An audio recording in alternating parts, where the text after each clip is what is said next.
veis, la paleta está oxidada y no se puede abrir directamente porque es que hace meses que no se riega. Le está sucediendo una cosa muy curiosa, que los regadíos históricos, como Architana, se están convirtiendo en secanos.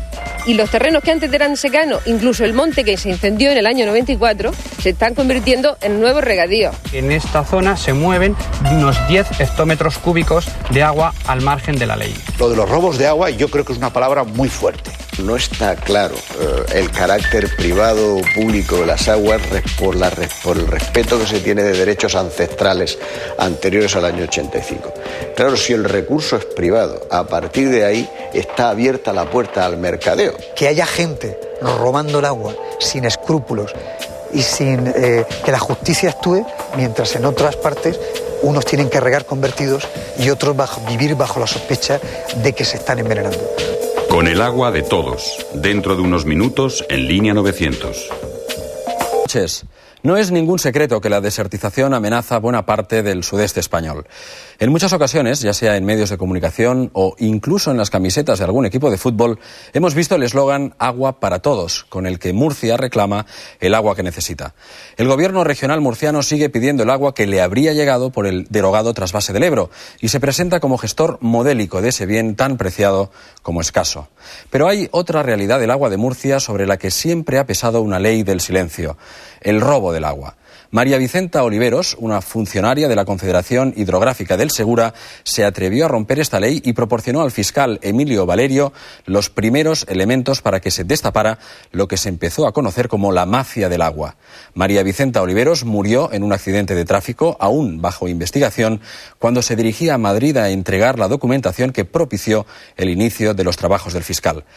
La propia ministra de Medio Ambiente, Cristina Narbona, ha declarado que solo conoce el destino final de una cuarta parte del agua que gasta Murcia. Línea 900 ha ido leyendo sobre el terreno en Murcia el informe del fiscal Valerio y ahora les contamos cómo unos pocos se enriquecen con el agua de todos. Cuando Franco inauguró en 1963 el pantano del Cenajo, dijeron que con él acabarían los problemas de agua en la cuenca del Segura. 40 años después, Murcia reclama agua para todos, pero el agua no les llega. En Murcia, solo una cuarta parte del agua se sabe a dónde va. El desierto avanza en Murcia. La comarca del noroeste es tal vez la última gran reserva hídrica de la región. Cada vez es más difícil encontrar en Murcia lugares como este, donde el agua siga dando vida a la tierra, donde la flora y la fauna sean compatibles con las actividades humanas.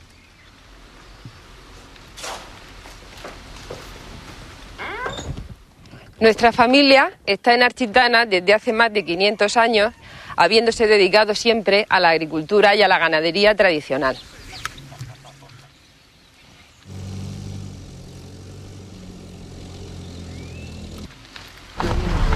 Los cultivos tradicionales en Architana desde siempre han sido el olivar, el almendro, el albaricoquero como regadío, también los ciruelos y también cereal. Mira, desde aquí se ve mejor, ¿lo ves? Prácticamente la mitad de los albaricoqueros se han secado y la otra mitad están hasta a medio fondo, secas. Claro, sí, hasta arriba, hasta el fondo de la plantación. Porque no hay agua suficiente ahora mismo para regarlos todos. Es un árbol de regadío que está acostumbrado a su riego y ya no hay agua, casi, hay muy poca agua. Se van a acabar secando todo, esto es una pena. Pues de seguir así, por supuesto.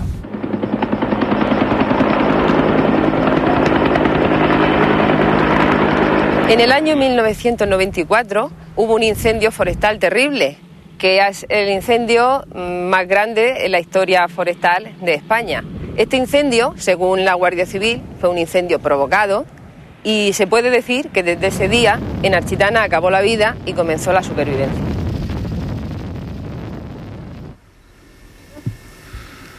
Diez años después de la catástrofe, Architana se ha regenerado naturalmente. El pino, el lentisco y el acebuche vuelven a cubrir sus tierras. Poco más arriba, en la finca del Chopillo, aprovechando subvenciones de la Unión Europea, se han plantado nogales, una especie que la legislación aceptaría solo en el caso de que en Murcia lloviera como en Cantabria.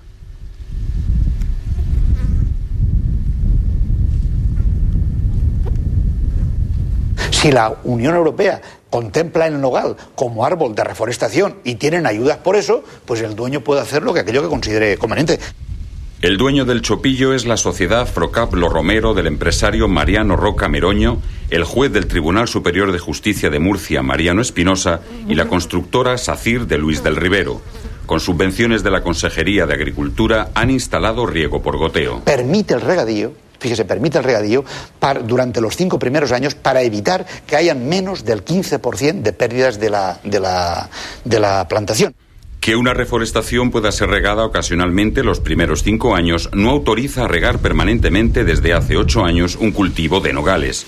Quienes denuncian los nuevos cultivos, el cobro irregular de subvenciones y los pozos ilegales viven un viacrucis judicial. El juzgado de Caravaca lo archivó, no sé muy bien por qué motivo, la audiencia provincial también lo archivó, tampoco entiendo el motivo. Posteriormente acudimos a Bruselas, hay un expediente abierto en Bruselas, en la Comisión Europea, luego también en la Comisión de Ejecutiva de Medio Ambiente en Luxemburgo, y también está estudiándolo la Fiscalía de Medio Ambiente de Madrid. Mientras tanto, los pozos ilegales del Chopillo van secando Architana. Esta marca es la que se ve en el informe de la Guardia Civil, que en el año 99 vino para hacer un reconocimiento del manantial, y se veía que el nivel de las aguas iba muy por encima de donde va la actualidad. Iba por aquí, luego bajó aquí, luego fue bajando, o sea, se ve el nivel del agua, va haciendo las marcas de su extinción. Es cierto, allí al lado de esta finca del Chopillo hay una fuente, se llama la Fuente Albatana, que está disminuido. Bueno, pero repito, esta en Caravaca hay otras que han disminuido, pero esto es como consecuencia de la situación de sequía que estamos padeciendo aquí durante años, y sobre todo de que hay más extracciones también de agua. Si esto es innegable y esto es real, esto es así. Que entonces estos pozos, que son pozos que están hechos muy posteriormente a la entrada en vigor de la Ley de Aguas, pues esos pozos están detrayendo el caudal natural de la fuente de Architana, con lo cual está sucediendo una cosa muy curiosa, que los regadíos históricos como Architana se están convirtiendo en secanos, y los terrenos que antes eran secanos, incluso el monte que se incendió en el año 94, se están convirtiendo en nuevos regadíos. En el Chopillo hay, además, otros pozos bajo sospecha. Pero también en el corazón de esta finca, del Chopillo, podemos ver la instalación de una línea de alta tensión que abastece electricidad a los pozos que hay en esta finca. La mayor parte de ellos están localizados allí al fondo. Aquello se llama el Rincón Grande, el paraje del Rincón Grande. Allí hay un gran embalse, hay varios pozos y, como podemos apreciar en las imágenes, la Sierra del Búho al fondo. Al otro lado de esa sierra está el embalse del Cenajo y esos son los pozos que están conectados con el mismo acuífero del embalse del Cenajo. Estos pozos estarían quitando el agua para todos del Cenajo para provecho de unos pocos en el mercado negro del agua instalado en Murcia. La relación entre el agua del embalse del Cenajo y la que extraen los pozos que están en el Chopillo, al menos una parte importante de ellos es total. Hay una distancia con una sierra por medio, que es la Sierra del Búho, en línea recta de unos 2 kilómetros. Entonces, pues existe una conexión hidráulica evidente entre el agua del embalse y el agua que están extrayendo esos pozos. Un agua pública que, una vez extraída, le toman la consideración de privada, vuelve a través de unas largas tuberías hacia este lugar en donde estamos, hacia el embalse del Cenajo, y a través del río hasta las fincas de los lugares de la costa en donde están pues las explotaciones de Frocap Lo Romero, en el Pilar de la Horadada, donde precisamente se plantea construir un campo de golf y una urbanización alrededor del mismo. Cuando el agua va al mejor postor, los agricultores no pueden competir con las inmobiliarias. Architana también alimenta la finca del Campillo. Allí, junto a una reserva biológica, se cultivan de momento lechugas y brócoli a la espera de que el Ayuntamiento de Moratalla dé luz verde al proyecto de urbanización y campos de golf presentado por el grupo inmobiliario Masa. A mí me llegaron a ofrecer comprarme Architana a cambio de obra. Y me dijeron que sí, que lo que había que hacer aquí era chalet. Había que hacer chalés, 3 o 4 campos de golf. No estaba muy seguro si 3 o 4. Ya depende de los pozos que pudieran sacar y del agua que tuvieran. Y que si hacían 5.000 chalés, Pues 2.000 para ti, 2.000 para mí. Como tú no tienes costumbre de venderle a los alemanes ni a los holandeses, pues nosotros nos ocupamos de la venta, nada. Tú solamente recibes tu dinero. Y nosotros le dijimos que nosotros no queríamos irnos de Architana porque éramos de aquí y vamos a seguir aquí. Y nos dijeron, nena, es que con los pinos no se come y luego con los jabalíes no se come. Así piensa mucha gente. El agua es un gran negocio y un tremendo caos.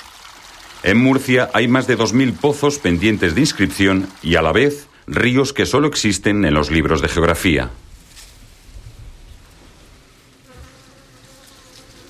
Estamos ahora mismo en el paraje que todos los vecinos y vecinas conocemos como Fuente de Mula, que ha sido el original inicio del río, de este río del mismo nombre, y también una zona de expansión y de diversión para los habitantes de la zona, que todos de pequeños pues nos hemos bañado en las pozas o baeras, como nosotros las llamamos, que haya o que había, mejor dicho, hasta el año 1995 en el sitio donde nos encontramos.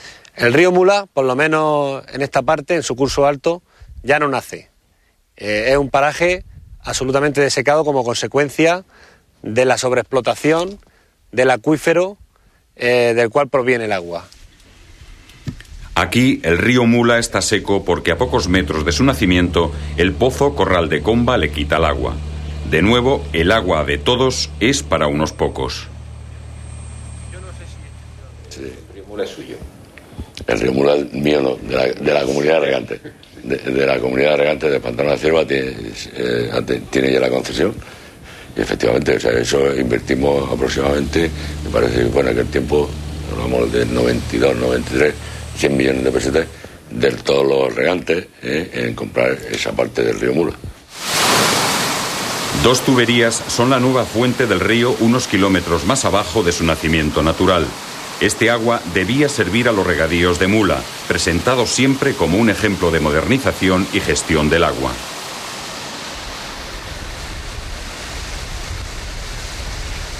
El problema surge cuando, en el aumento indiscriminado de la superficie para regadío, en las irregularidades y en la aparición de la compraventa del agua, esta comunidad decide hacer uso de unos recursos extraordinarios más allá de las autorizaciones que tiene y por lo tanto se procede a utilizar desde el año 1994 de manera totalmente clandestina un pozo que es este del Corral de Comba, que como hemos visto no tiene ningún tipo de condición, ningún tipo de autorización y cuyo expediente sancionador se ha dejado dormir durante muchos años en la Confederación Hidrográfica del Segura. Nosotros vamos a seguir la política de aplicar la ley, aplicarla diligentemente. Efectivamente, muchos de esos expedientes eran expedientes que estaban abiertos hace tiempo. El problema era cerrar los expedientes, acabarlos, llevarlos a buen término, evitar que prescribieran y aplicar la sanción correspondiente. Esto es lo que se está haciendo y lo que se va a seguir haciendo. Pero yo tengo muy claro que tengo que defender los intereses de la comunidad que represento, igual que del sindicato. Y yo para mí creo que es legal el tema que estamos tramitando. Bueno, y llegará un momento y me diga usted, pues cierre usted el pozo, pues cerraremos el pozo, se lo tengo clarísimo. No hay autoridad competente, es decir, llámese confederación, esté quien esté en la confederación y del signo que sea, que pueda cerrar ese pozo, porque es una propiedad de esta comunidad. Y por lo tanto ellos están utilizando el pozo en función de lo que la ley les permite. Y el agua esta, pues en vez de utilizar el río Mula más abajo, pues en vez de que se seque por abajo, pues la están tomando ellos por arriba. Después de la grabación de estas entrevistas, la Confederación Hidrográfica del Segura ha retirado el derecho de uso de aguas a la comunidad de regantes del Pantano de la Cierva. Pero el pozo del Corral de Comba no ha sido precintado ni su boca cegada.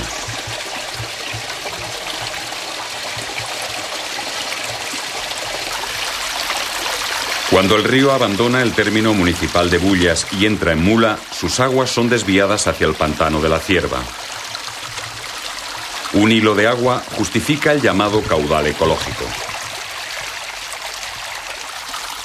Se dice que la necesidad agudiza el ingenio. La falta de agua ha convertido a los agricultores murcianos en expertos en ingeniería hidráulica.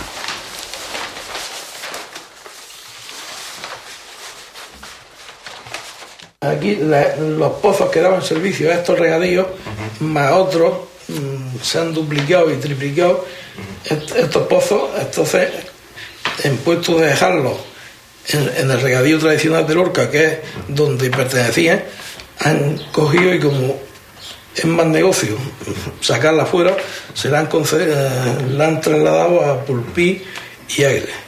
Y yo no creo que salga mucha agua de allí de Lorca cuando su presidente, precisamente en Lorca, allí hay una necesidad y una falta de agua que antes de ir a otros sitios probablemente se quede allí. Es decir, ahora, si alguien vende las tierras y vende sus derechos, pues lo vende con todo y el propietario hace aquello que considere conveniente. Y que alguna puede ir allí, pues es posible. Yo lo dudo teniendo en cuenta las necesidades que hay en Lorca. Que en Lorca falta agua salta a la vista. Por eso sorprende que a través de 3 estaciones como esta se saque agua de la zona para llevársela a Pulpí, en Almería y Águilas. Una media de 13 hectómetros cúbicos cada año, por los que se pagan más de 4 millones de euros. Y si no se puede hacer pozos y a otros vecinos le han impedido, mediante orden judicial, le han impedido que se realicen pozos, la misma jurisprudencia debe ser para otros casos que le han permitido, con subvención económica del Ayuntamiento de Lorca, que se lleven los pozos. Yo creo que es subvencionar actividades ilegales. Por la nueva ley de aguas, una de las cosas que no pudo resolver fue el tratamiento de las aguas subterráneas, dejando, pese a declararlas públicas, un larguísimo periodo transitorio de 75 años a lo largo del cual no está claro el carácter privado o público de las aguas por el respeto que se tiene de derechos ancestrales anteriores al año 85. Claro, si el recurso es privado, a partir de ahí está abierta la puerta al mercadeo. Cuando Pedro Morales debió abandonar la agricultura por el precio del agua, decidió grabar en vídeo las pruebas de sus denuncias. Así, comprobó que investigar sobre el agua en Murcia tiene sus riesgos. La cuestión es que estaba grabando, pues, y se oyó el disparo y a continuación pues, caen los plomos junto a los pies. Los plomos cayeron con poca fuerza, pero que se notó que fue a propio intento pegar un disparo para asustarme un poco. Con destino fuera de la demarcación de la Confederación Hidrográfica Segura. Permiso concedido por la propia Confederación Hidrográfica Segura.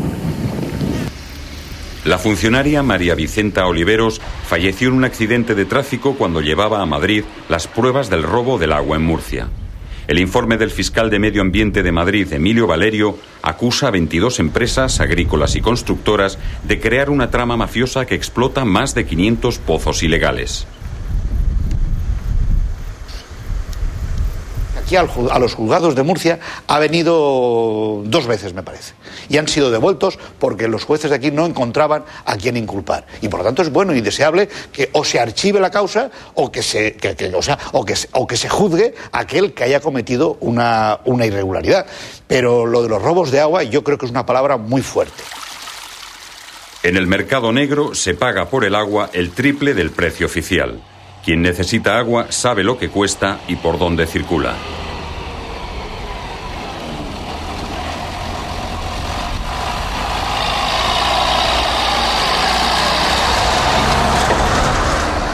Estamos en el límite occidental de la zona de riego del trasvase Tajo Segura en el campo de Cartagena, concretamente en la zona de Fuente Álamo. La zona que queda para allá, ahí está al sur, a dirección Cartagena, y esta otra parte sería el norte, dirección Murcia. Esta zona que queda de la carretera hacia el este es la zona con derecho a riego del trasvase Tajo Segura. Esa balsa está incluida en la zona de riego del trasvase Tajo Segura. En cambio, de la carretera hacia la parte de la derecha, esta zona ya no pertenece al trasvase Tajo Segura. Si nosotros miramos para allá, bueno, pues vemos plantaciones a ambos lados. No se sabría muy bien definir o decir dónde empieza el trasvase, dónde termina. Y lo que sí se aprecia junto a esta balsa, esta red de tuberías que salen de esa balsa de riego, y que podemos observar ahora en el firme de la carretera unas marcas de haber hecho alguna zanja, porque donde esas tuberías salen de esa balsa, atraviesan la carretera y pasan el agua fuera de la zona de riego del trasvase Tajo Segura. Ahí se pueden ver una serie de arquetas que podrían indicar control la salida de este agua de la balsa hacia zonas diferentes del trasvase Tajo Segura. Probablemente, como se controla el agua aquí en Murcia, no se controla en ninguna comunidad de España. Y concretamente, le voy a decir, los caudales del trasvase del Tajo. Los caudales del trasvase del Tajo, estos están todos controlados por contador. Contadores tampoco faltan en la tupida red de tuberías que unen el trasvase Tajo Segura a multitud de pozos y regadíos ilegales. Unas costosas instalaciones que dan una idea de la cantidad de dinero que se mueve en el mercado negro del agua.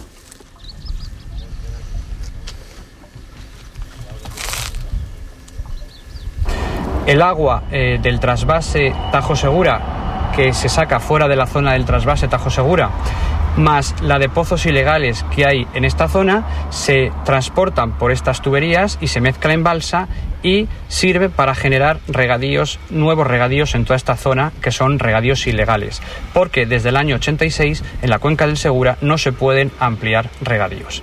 En este sector hay detectadas al menos 1.000 nuevas hectáreas de regadío.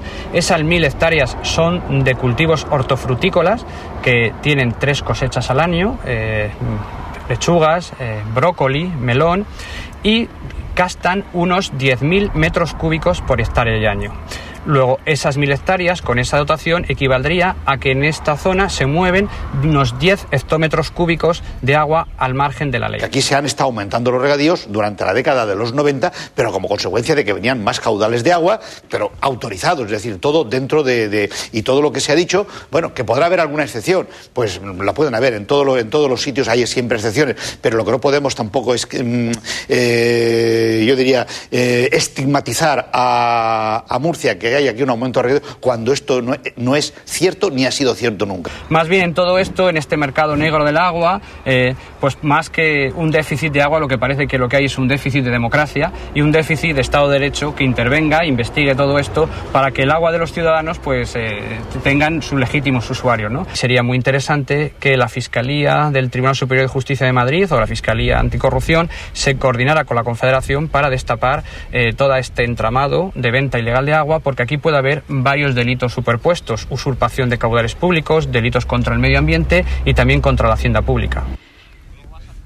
Nadie se atreve a señalar el día en que se acabará el mercado negro del agua, pero muchos sufren las consecuencias de su existencia. Por ejemplo, las aguas del río Segura no llegan a la Vega Baja.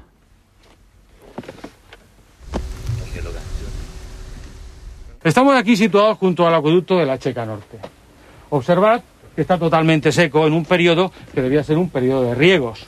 Es más, si observáis la paleta, está oxidada y no se puede abrir directamente porque es que hace meses que no se riega. Hace 30 años estaba toda cultivada de huerta. Alcachofa, lechuga, patatas. También había en aquella época mucho lino, algodón. Y sin embargo ahora, pues ya lo ves. Un poquito de alfalfa, algunas palmeras y nada más. Y abandono total, en el mejor de los casos, roturado, para ver de cobrar la subvención que Europa paga simplemente por roturar las fincas, por labrarlas. El agua cuando es escasa, pero no sucede allí. Mire, si aquí estamos 5 y estamos en un desierto los 5 y tenemos una botellita de agua y estamos el que pasa, el primero que la coge, pues el que más agua bebe. En la Vega Baja son pocos los que beben. La mayoría vive con sed. Esta es una de las posibles alternativas que tiene el agricultor de la Vega Baja para intentar salir adelante, que es el cultivo de granado. Para una persona lega o no experta, cuando vea este arbolado pensará que produce fruto y que es viable y que es rentable. Sin embargo, cualquier persona experta en la materia sabría que hoy en día la rentabilidad de cualquier árbol frutal está en el goteo. Y no simplemente una plantación que se pueda regar un par de veces al año y que si tienes suerte te dará más o menos kilos, y si no puedes regarla en el momento crítico, directamente o te abortará el fruto o te lo abrirá. Con lo cual, pues nada, lo que hay aquí no es realmente una plantación de arbolado, lo que hay aquí es una plantación de supervivencia. Otra alternativa que le queda al agricultor de la Vega Baja para poder rentabilizar sus terrenos es venderlos para la construcción de viviendas ilegales. Esto es un tema muy delicado. oficialmente no existe. Oficialmente no se está construyendo ilegalmente en la Vega Baja y, sin embargo, este tipo de urbanizaciones proliferan como hongos. Moralmente se defiende diciendo que gracias a este tipo de urbanizaciones el agricultor puede vender la tierra dignamente y jubilarse con el dinero que recibe. Pero claro, es una inmoralidad pensar que un agricultor tiene que vender su patrimonio para poder jubilarse. Y encima, para que a continuación se genere un tipo de actividad totalmente ilegal que no beneficia a nadie más que al propio constructor. Este tipo de viviendas no tienen ningún tipo de seguridad, sus obreros son ilegales, no tienen planos de arquitecto, en fin, están total y absolutamente fuera de la ley. Se venden en el mercado extranjero, fundamentalmente a ingleses, y en unos precios que rondan entre 30 y 40 millones de las antiguas pesetas. Este tipo de urbanizaciones no tienen ningún tipo de servicio legal. Es decir, yo me hago cruces de pensar cómo Iberdrola les dota de electricidad a estas urbanizaciones, o cómo Ondagua les dota de agua corriente. Por supuesto, no tienen alcantarillado y supuestamente tienen pozos ciegos que acaban uniéndose a la contaminación que ya arrastra el río Segura. A su paso por Orihuela, el río necesita respiración asistida. Nosotros detectamos, por unos datos que se dan en el Parlamento Valenciano, firmados por el propio conseller Serafín Castellano a una pregunta del Partido Socialista, detectamos un crecimiento del cáncer en lo que es la Vega Baja en 4 años de más del 470%.